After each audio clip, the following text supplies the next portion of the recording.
This video is brought to you by PrizePicks. So this is part 3 of the interview that I did with B Jax. We're going to talk about DILLON Gabriel a lot in this one because he has slowly but surely been kind of building up a bit of a positive reputation about himself since the offseason OTA program and now heading into training camp. And it's interesting to kind of just talk about the journey of DILLON Gabriel and how unique it is and how encouraging it is for DILLON Gabriel on a personal level to be able to kind of overcome some of the odds that he's had to deal with since being drafted here in Cleveland. So I think it's a very interesting interview. Shout out to my guy B Jax for hopping on and being willing to talk to me about this whole thing. But before I get to that, I have to thank my sponsor, PrizePicks. PrizePicks is America's #1 sports pick app. The app is really easy to use for player picks. Just pick more or less on a few player stats and lock in your lineup. That's it. Rather just pick teams, PrizePicks has that now too. Just pick the winner, spread, or total in any game or fight. PrizePicks is available in most states, including California, Texas, and Florida. Plus, you can even follow me on the app at Quen_C. Tell my picks, one click, and follow your friends too. Best of all, play your first $5 and get $150 in lineups if you win. Just use the promo code HMA when you sign up. That's right. PrizePicks just switched up their offer, so there's no better time to join. Lock in and win with that first lineup. That's code HMA at sign up to get $150 in bonus lineups if you win with your first $5 or up lineup. But let's continue on here. The most dangerous little man of all. The most controversial dude who's done nothing controversial. DILLON Gabriel. You talked about this a little bit before.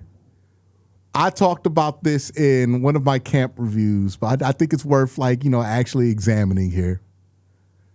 Explain from your perspective what DILLON Gabriel has managed to do so far is in the scope of Dillon's career, right? Not taking it outside of that, an impressive thing. When you talk about when football players talk about adversity, it's usually, contrived or made up. DILLON Gabriel has had real adversity. He might have been, a little bit overdrafted in the 3rd round. But other than that, he got drafted with another rookie quarterback, which usually never works out. 2 quarterbacks in the same rookie class, not what you really want to go with. Mm-hmm. Two other quarterbacks in the quarterback room, dealt with injuries, in training camp, gets in the game, offense is falling apart. Receivers not getting open.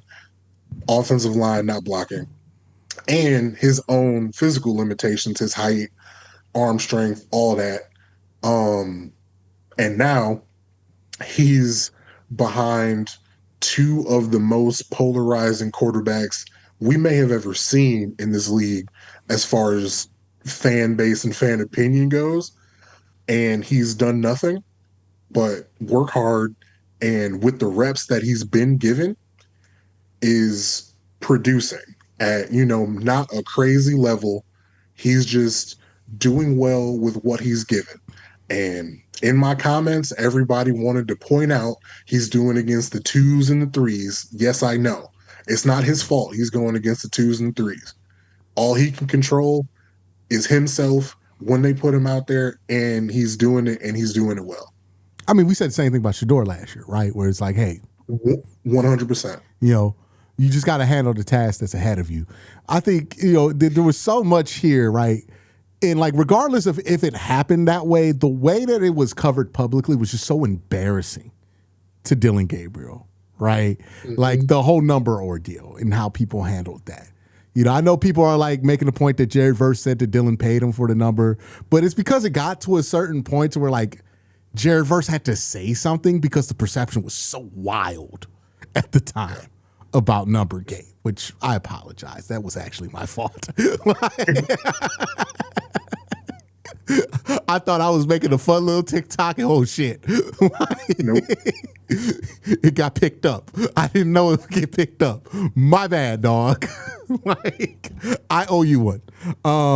But in all seriousness, like that, how that got communicated through the media, how people, his girlfriend defends him, or was it his fiance defends him, and then that opens the floodgates on, endless criticism of his loved one. You know what I mean? The way he gets booed when he was out there, the way that he was received, and look, we are online enough to understand that if we say something about certain things, people will message us pretty nasty stuff. I imagine Dillon Gabriel has been messaged some nasty stuff, right? Like more than the average guy in his situation has been messaged and, called, and he was made the enemy at one point in time to an entire subset of media. Like it has not been what he thought it was going to be coming out of Oregon, right? Because gets drafted 70th overall, there's a certain expectation. Kevin gets fired. It's a tough situation to be in. Todd's offense doesn't really center around you. It took Todd like a month to bring your name up. You know what I mean? Like the quarterback, think about this. And Todd Monken got here and already before in his first press conference, he's talking about Shador versus Deshaun. We didn't register it as disrespect because don't nobody be in Dillon Gabriel's corner like that. But that's kind of disrespectful to Dillon Gabriel. He played too last year. Yeah, I tweeted more than once, has Todd Monken met Dillon Gabriel? And I'm tweeting this in May. Not in January or February, because he never mentioned his name up until, we started OTAs and he's out there on the field. Yeah, and then when he finally started mentioning his name, it would be after he talked for 10 minutes about Shador and Deshaun. He'd be like, oh yeah, and Dillon Gabriel's doing good too. And it's that's strange. I don't think Todd went into this thinking very highly of Dillon. And I think that's fair for Todd's perspective. If you did not think, if you had on your draft board, right, if you're Todd, that you had Shador ranked higher, that's just how you're going to deal with it. But from Dillon's perspective, that's tough, right? That is a tough thing to do. You're wearing a completely, think about it like this. That man didn't get cut, didn't get traded, and he got a whole new jersey. That don't happen with shit going good. It seems silly. And he ain't never won that number before, too. That's he didn't switch from 8 to 5 because 5 opened up. He got 6 on. He wore 8 numbers in college. He ain't never wore 6. It's so crazy how much of a football player's identity is wrapped up in a number. Mm-hmm. Because a lot of the times with equipment staff and when you're in the building, you they treat you like a person, but you are that number. It's just easier to communicate by number. These people go over here, got a list of numbers. Your equipment, whatever you get for the day is based on your number and everything like that. For him to have to change it, like you said, not getting traded, not getting cut, there's no other way to view that than as a demotion, or not, maybe not a demotion, but as a slight. The optics were just bad too, because they had him out there in the double number. I'm somebody had to stop him. Be like, hey, you can't do that. You can't have him out there in the double number. You know what I mean? We can't have 2 number 8s on the NFL team, and act like that ain't something that he has been. And that allowed the perception to get to where it was too, with the number gate, and he got his number taken and all of that. Yeah, It's been rough for Dillon, right? Like that's been there. But what I do like about Dillon is that, look, he put his head down and he's just going to work. And I don't know how much of this is going to translate to the game because, like, he still has to be able to throw the ball deep, right? Like, the big part, the thing that will make him better in practice than he is in the game is that a defense is kind of forced to play you honestly in practice.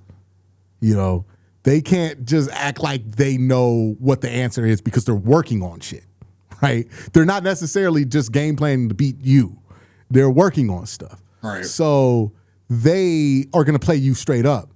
And when defenses are playing Dillon Gabriel straight up, he's a smart enough guy to be able to find success. And sometimes, he has these streaks where he's very accurate and he looks very good. This happened with the preseason last year. The problem with Dillon is once teams figure out that you can't do a certain amount of things, they stop playing you straight up. And the question with him is like, hey, can you get to a point to where you can force defenses to play you honestly? Because if he can, then there might be something there. But if he can't, then, ain't nothing you can really do about that. You can't game plan around that. Yeah, he unfortunately, it feels like, based on what we saw last year and like what we knew coming out of college, what his limitations were, like there's a ceiling on what is going to be for Dillon Gabriel in the NFL. And it might just be backup, might just be your number 2 quarterback. But I'll give him credit. Like I said on my channel, I did a lot of disrespecting Dillon Gabriel for the last calendar year, and I'm going to stop because he's working hard and he's putting in the work and he's improving himself, and I can't do anything but respect that. Yeah, it's and he's the guy that would have had the biggest reason to give up. Of all the dudes they drafted last year, if he wanted to mail it in, that'd be the guy I'd be like, yeah, I can't really blame him. You know what I mean? That's a rough spot they put you in. They didn't really set you up for success. Or really, like, they're not concerned about having things to get you motivated. It's a former 3rd round pick on this team, and nobody has told us there's a plan for him on the roster. Like, think about that. like a former 3rd round pick. Yeah, nobody has a plan for him. And that's rough. There's a plan for Shedeur. There's not a plan for Dillon. There's a plan for Deshaun. We've all said it before. Like, we expect Dillon to not be on his football team when we get down to 53. I mean, like, even Jared Verse inadvertently got into it because he said there's 2 elite quarterbacks. Like, I don't think he meant it like that, but I know Dillon saw that quote, was like 2. Like, we call everybody elite, but we gonna leave it at 2. You know what I mean? Yeah, like it's 0 elite quarterbacks in here, but you say it's 2? 2? Not like 3? Damn, like I can't even make that cut. Or you can't even say the can't quarterback even be rule. fake elite. Yeah, like you can't even, like, damn, that's crazy. Like, but it's been a tough grind for him. I do wonder, like, I don't know if he could be a backup if he can't get over the physical limitations, right? Because at some point, the defense is not being able to, like, not having to play you honestly. That's just such a fundamental flaw that I don't know if he can get by. If you're Dillon Gabriel, how do you think he should structure his work to, like, do you think he should take, how he and Shedeur should swap approaches? Where we're like, hey, Shedeur needs to do more practical approaches. Like, if you're Dillon Gabriel, do we just need to see him throw that 9 like as much as possible? Like, is this what Dillon needs to do? Just work on that relentlessly, because, like, that's honestly the problem right now, is that he can't throw the ball downfield. You're correct that is the problem, but the way I see it going, I think he has to focus on, I need to be at 87% completion rate Every decision I make has to be the right one. And I need to figure out how to become friends with whoever the starter is going to be. I think Dillon Gabriel's going to be like one of those coaches that pop up, where you're like, oh yeah, I forgot they played for a couple of years. It like kept like the Kellen Moore route. I don't know. Kellen Moore was a bit more notable as a player. Well, I guess Dillon Gabriel, since he had such a long college career, would be more comparable to Kellen Moore, right? Because you remember Kellen Moore from college. And he was Boise State, right? Mm-hmm. Yeah. So I guess Kellen Moore would be. But I was thinking initially, like, people don't remember Zach Taylor was in the NFL as a quarterback. Oh, like, I know that. Yeah, like Zach Taylor was a quarterback. We know that John Harbaugh was a quarterback. He was actually a decent quarterback in the NFL. Who else? Sean McVay, quarterback, former quarterback. Kevin O'Connell. That's who it was. KOC, former quarterback, right? Doug Peterson. I think people remember that. He played for the Browns. Yeah. Cliff Kingsbury. Cliff Kingsbury. Sean Payton was a scab during the 87 strike. Oh. I ain't know that. Interesting. But yeah, I think Dillon's going to pop up and it's going to be like Kellen Moore where you're like, oh yeah, I forgot you used to. But I think that, because like I think he does have like a lot to offer. If you ever talk to him about football, he's pretty sharp. And he does have a pretty even-keeled mindset about everything, and I think we're seeing that right now. I just don't know if he's physically talented enough to make it as a quarterback. Now, speaking of Dillon, there's Tailen Green here. What do you think is the proper trajectory for Tailen Green this training camp? That's a great question. Because in the midst of the quarterback competition that's happening now, I truly have no idea what you should do. Because like I think for Taylen's development, like you kind of have to have your depth chart sorted out. For him to like really shine and get the reps that he needs, because we know he has all kinds of God-given talent. But like a lot of these quarterbacks, like somebody like Anthony Richardson or somebody like that, like they have to play football to get better at football. But the way the room is right now, like I'm happy to have him. I'm glad that he's here. But I wish there weren't 4 quarterbacks in this room. Like it would be much better if they did the 2 spotting thing with Shador and Deshaun, and Tailen Green was filling in the gaps on either side. Yeah, it's going to be tough with Tailen because I think their goal is to wait a couple of days after the final 53 and then slide him onto the practice squad. Do you think he'll make it to the practice squad? I think if you wait a couple of days when everybody's done used their claims, you can get him there. I think you got to be strategic about it. He's going to make the initial 53 because the Browns always keep the 4 quarterbacks, right? Like every year we're like, oh, they're not going to keep 4. And then the final 53, we keep 4. We usually hold 1 hostage for some reason, right? That's usually the play there, right? I think everybody's going to go to, oh, they're still trying to trade Dillon Gabriel. That's why they're holding 4. I think it's going to be, I think they're trying to sneak Tailen Green onto the practice squad. Let everybody use up all their slots.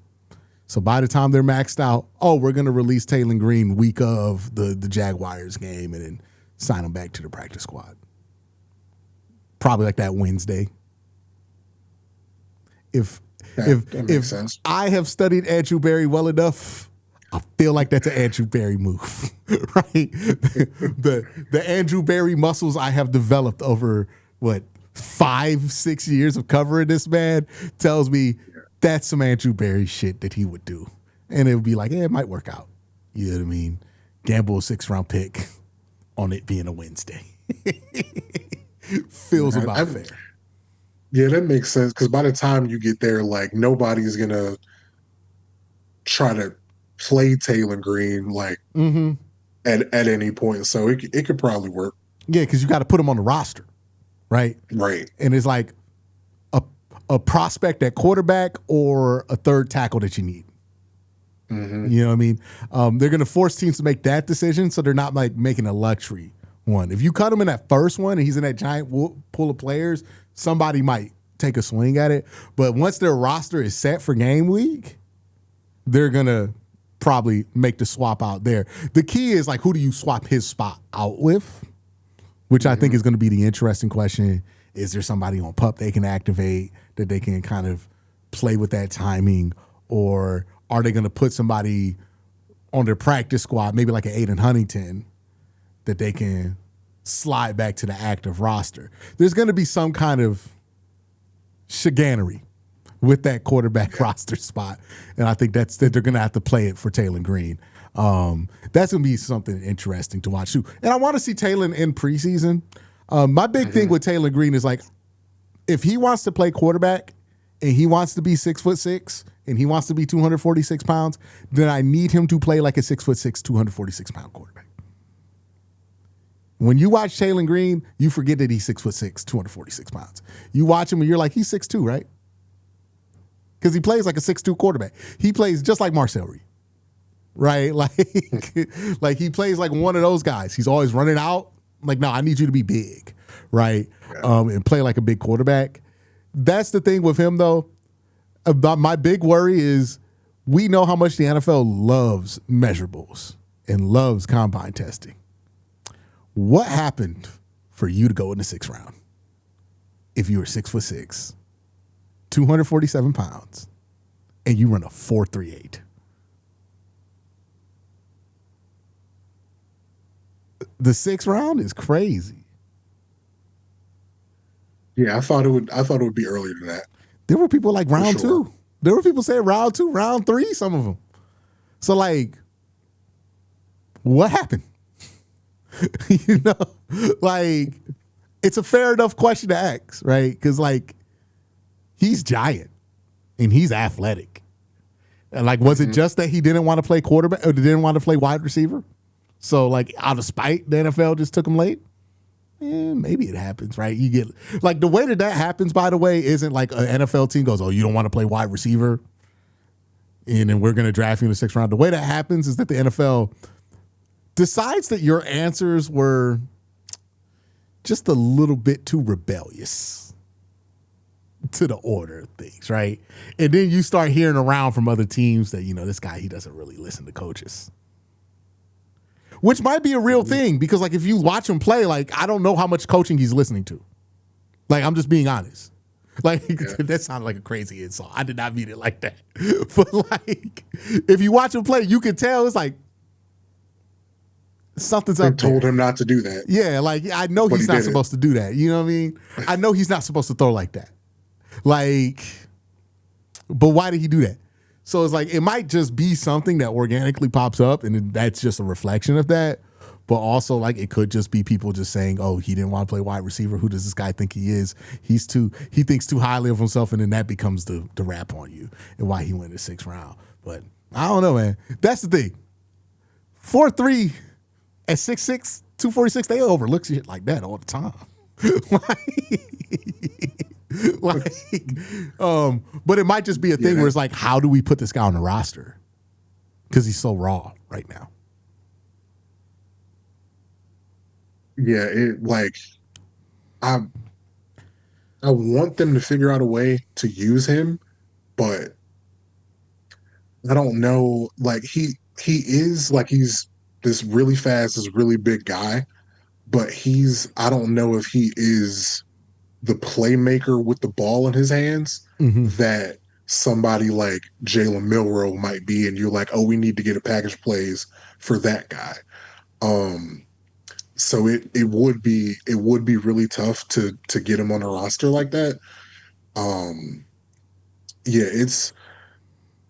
But I'm glad he's here. Like, I'm glad he's a Cleveland Brown because, like, I want them to be able to figure it out. I just don't know how it's going to happen. Yeah, the thing he needs to figure out is how does he make him being 6'6" and that fast work for him, right? Because sometimes I feel like it's a detriment to his game that he's that damn big and that fast, right?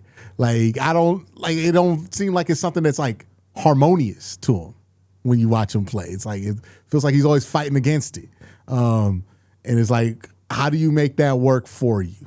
That's a difficult question to answer. You know what I mean? Because like I don't know how he makes that work for him, because usually guys who are that big, right? Quarterback sneak, right? That's what we can usually throw him in, but he don't seem like he good at that. So it's like I don't know what to do with that. But yeah, Tailen Green, the back half of this quarterback room, at least is going to give us something to pay attention to during these fourth quarters of preseason games. I kept you on long enough. Appreciate you, B-Jax, for joining us. People, where can people find B-Jax, people?